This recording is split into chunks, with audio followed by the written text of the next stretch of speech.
দেখতে চাই না।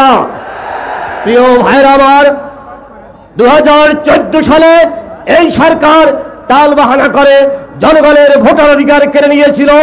2018 সালে আমাদের ভোটার অধিকার কেড়ে নিয়েছিল। আবার 2023-এ 24-এ বাংলার জনগণের ভোটার অধিকার কেড়ে নেওয়ার জন্য তারা নানাভাবে টালবাহানা করছে। আমরা দীপ্ত কণ্ঠে ঘোষণা দিতে চাই, 2023-এ 2024-এ আবার যদি এই বাংলার মানুষের ভোটের অধিকার কেড়ে নেওয়ার ষড়যন্ত্র করা হয়, আবার 71-এর মতন এদেশের মানুষ আরেকটা গণবিপ্লব ঘটাবে ইনশাআল্লাহ। পীর সাহেব চরমনাইয়ের নেতৃত্বে বাংলার টেকনাফ থেকে দগরিয়া, রূপসা থেকে পাতুরিয়া এমন এক গণবিপ্লবের ছায়া ফোটাই দেওয়া হবে। আওয়ামী সরকারের তত্ত্ব দেশে চুলে খান খান হয়ে যাবে ইনশাআল্লাহ। উদাত্ত আহ্বান জানিয়ে সংগ্রামের জন্য প্রস্তুত থাকার আহ্বান জানিয়ে আমি আমার সংক্ষিপ্ত বক্তব্য শেষ করছি। খোদা হাফেজ। বাংলাদেশ জিন্দাবাদ, ইসলামী আন্দোলন জিন্দাবাদ। দেখা হবে রাজপথে, কথা হবে স্লোগানে ইনশাআল্লাহ। আল্লাহু আকবার। প্রিয় উপস্থিতি, একটি ঘোষণা। মাঠে যারা সমবেত আছেন, এখানে জরুরি হাজত ছাড়ার জন্য যে ল্যাট্রিন বাথরুমগুলো আছে তা ব্যবহার করবেন, কিন্তু উজোর পানি দেওয়া যাবে না। বিধায় নামাজের জন্য আপনারা যে উজু করবেন সেটা এই স্টেজের পিছে মসজিদ আছে একটা, এবং এই কোর্ট মসজিদ আছে ডাইন পাশে একটা। এই মসজিদগুলোতে যে আপনারা উজুর ব্যবস্থা উজু করে নেবেন। আর যারা হাজত সারবেন সেখানে আপনারা উজু করার চেষ্টা করবেন না। পানি এনে এটা সংকলন করা সম্ভব না। ঘোষণাটি শেষ হলো। প্রিয় উপস্থিতি, এ পর্যায়ে গুরুত্বপূর্ণ বক্তব্য রাখবেন 1971 সালের ফ্রিডম ফাইটার, ইসলামী মুক্তিযোদ্ধা পরিষদের সংগ্রামী সভাপতি, জননেতা, বীর মুক্তিযোদ্ধা আবুল কাসেম। বীর মুক্তিযোদ্ধা আবুল কাসেম।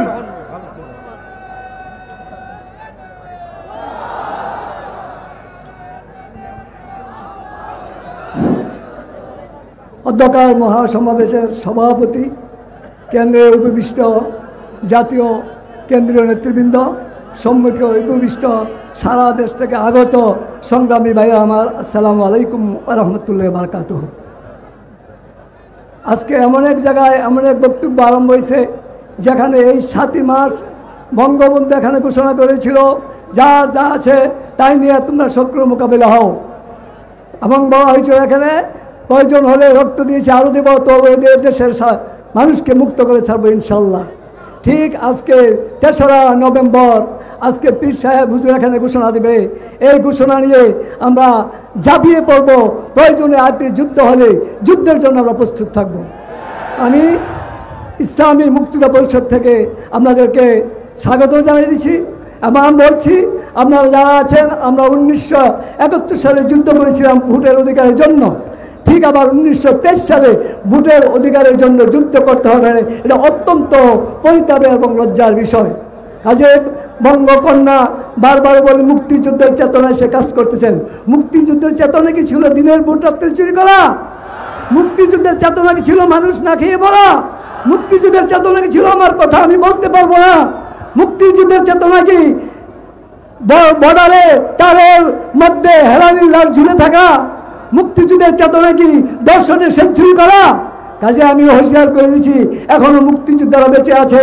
মুক্তিযোদ্ধারা লজ্জা। আজকে যারা প্রকৃত মুক্তিযোদ্ধা অনেকেই তাদের অধিকার পায় না। যারা 50 বছর হয় নাই বয়স, তারা আজকে মুক্তিযোদ্ধার ভাতা পায়। অনেক মুক্তিযোদ্ধা আজকে নিবৃত্তে কাজে। আপনি ভোট দিতে বলছেন, আমাদের জামুকার ভোট আপনি বন্ধ করে দিয়েছেন। আপনার ভয় কোনো জায়গায় আপনি ভোট দিবার সাহস পান না। এত উন্নয়ন আপনি কার জন্য করেছেন? কাজে আপনার উন্নয়ন হয়েছে, চুরির উন্নয়ন হয়েছে, ভোট চুরির উন্নয়ন। কাজে এই উন্নয়ন আমরা চাই নাই। এই উন্নয়নের জন্য আমরা যুদ্ধ করেছিলাম। কাজে আমি বলবো আজকে চরমোনাই বিশ্বাস যে ঘোষণা দেয়, যেমন 7 মার্চ বঙ্গবন্ধু ঘোষণা দিয়েছিল, আজকে আমাদের বিশ্বাস যেই ঘোষণা দিবে এই ঘোষণা অনুযায়ী আমরা অক্ষরে অক্ষরে পালন করতে রাজি আছি। তো কাজে আপনারা প্রস্তুতি গ্রহণ করেন। আমরা অস্ত্র জমা দিয়েছি, ট্রেনিং জমা দেয় নাই, প্রয়োজনে আরেকটি যুদ্ধ হবে, আরেকটি লড়াই হবে, চরমোনাই বিশ্বাসের নেতৃত্বে যুদ্ধ হবে। সেই যুদ্ধের জন্য আমরা প্রস্তুতি গ্রহণ করুন। এই যুদ্ধ হবে ভোটের যুদ্ধ, এই যুদ্ধ হবে আমাদের অধিকারের যুদ্ধ। এই বলে আমার বক্তব্য শেষ করছি। আসসালামু আলাইকুম ওয়া রাহমাতুল্লাহি ওয়া বারাকাতুহু। সংগ্রামী সাথী ও বন্ধুগণ, সমাবেশের পর্যায়ে বক্তব্য রাখবেন ইসলামী আন্দোলন বাংলাদেশের কেন্দ্রীয় তত্ত্ব গবেষণা বিষয়কের সম্পাদক, সাবেক ছাত্র নেতা মাওলানা শেখ ফজলুল করিম মারুফ। বক্তব্য নিয়ে আসছেন মাওলানা শেখ ফজলুল করিম মারুফ। আসসালামু আলাইকুম রহমতুল্লাহ। প্রিয় ভাইরা আমার, 71-এ দেশ স্বাধীন হয়েছিল ভাট আর ভোটের অধিকারের জন্য। আজকের 50 বছরের বাংলাদেশেও আমাদের ভাত আর ভোটের জন্য লড়াই করতে হচ্ছে। এই 50 বছরে যারা আমার থেকে ভাতের অধিকার কেড়ে নিয়েছে, যারা আমার প্লেট থেকে ডিম আর দুধ কেড়ে নিয়েছে, যারা বাংলার মানুষের খাদ্য তালিকা থেকে গরুর গোশত তুলে নিয়েছে, সেই হানাদার বাহিনীদেরকে, সেই জালেমদেরকে বাংলাদেশ থেকে প্রতিহত করতেই হবে ইনশাআল্লাহ। সেজন্য আমাদের যা যা করণীয় তাই করব। সংগ্রামী ভাইয়ের আমার, এই সরকার প্রায় আমাদেরকে বাংলাদেশে উন্নয়ন করেন না, উন্নয়ন মারান। আমাদেরকে পদ্মা সেতু দেখান, আমাদেরকে মেট্রো রেল দেখান, আমাদেরকে অমুক দেখান তমুক দেখান, কিন্তু আমার বাংলার মানুষ যখন ভাত কিনতে চায়, চাল কিনতে চায়, তখন সে চাল কিনতে পারে না। আমার কলেজের বিশ্ববিদ্যালয়ের ভাইরা পড়াশোনা করার পরে বছরের পর বছর করে চাকরি পায় না। যেই চাকরি পায় সেই চাকরিতে 30,000 টাকা 35,000 টাকা বেতন আসে না। এত উন্নয়ন দিয়ে আমরা কি করব? রফিক আজাদের ভাষায় বলতে চাই, ভাত দে চাকরি দে, পেটে ভাত দে চাকরি দে, নইলে উন্নয়নকে চিবিয়ে খাবো। প্রিয় ভাইয়ের আমার, এই বাংলাদেশ স্বাধীন হয়ে যতগুলো বছর হলো, আজও আমরা স্বাধীনভাবে কথা বলতে পারি না। গত কয়েকদিনে শুধুমাত্র ভোটের অধিকারের জন্য, শুধুমাত্র সমাবেশ করার জন্য কতগুলো মানুষকে জীবন দিতে হলো, কত হাজার হাজার নেতাকর্মীর উপরে সাউন্ড গ্রেনেড নিক্ষেপ করা হলো। যেই বাংলাদেশে ভাতের অধিকার থাকবে না, মত প্রত্যাশের অধিকার থাকবে না, স্বাধীনতা থাকবে না, সেই বাংলাদেশে আমরা যারা এগুলো কেড়ে নেয় তাদের বিরুদ্ধে লড়াই করবই করবো ইনশাআল্লাহ। সেজন্য যা যা করণীয় তাই করার জন্য ইসলামী আন্দোলন বাংলাদেশের মোহতারাম আমির পীর সাহেব চরমোনাই ঘোষণা দিচ্ছেন। সেই ঘোষণায় সকলে সামিল হয়ে আরেকবার লড়াই করব, যাতে করে বাংলাদেশে ভাতের অধিকার, ভোটের অধিকার, মত প্রত্যাশের অধিকার ফিরে আসে। আমাল আইন ইল্লাল বালাগ। আসসালামু আলাইকুম রহমতুল্লাহ। সংগ্রামী জনতা, সমাবেশের পর্যায়ে বক্তব্য নিয়ে আসছেন ইসলামী আন্দোলন বাংলাদেশের কেন্দ্রীয় কৃষি ও শ্রম বিষয়ক সম্পাদক, সংগ্রামী জননেতা আলহাজ মোহাম্মদ আব্দুর রহমান। বক্তব্য রাখবেন আলহাজ মোহাম্মদ আব্দুর রহমান।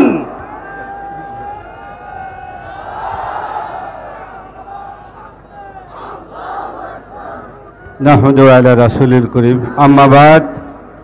আউযু বিল্লাহি মিনাশ শাইতানির রাজিম। বিসমিল্লাহির রহমানির রহিম। ইসলামী আন্দোলন বাংলাদেশ কর্তৃক আয়োজিত আজকের এই মহাসমাবেশের আজকে আমাদের এই মহাসমাবেশের সভাপতি মোহতারাম আমির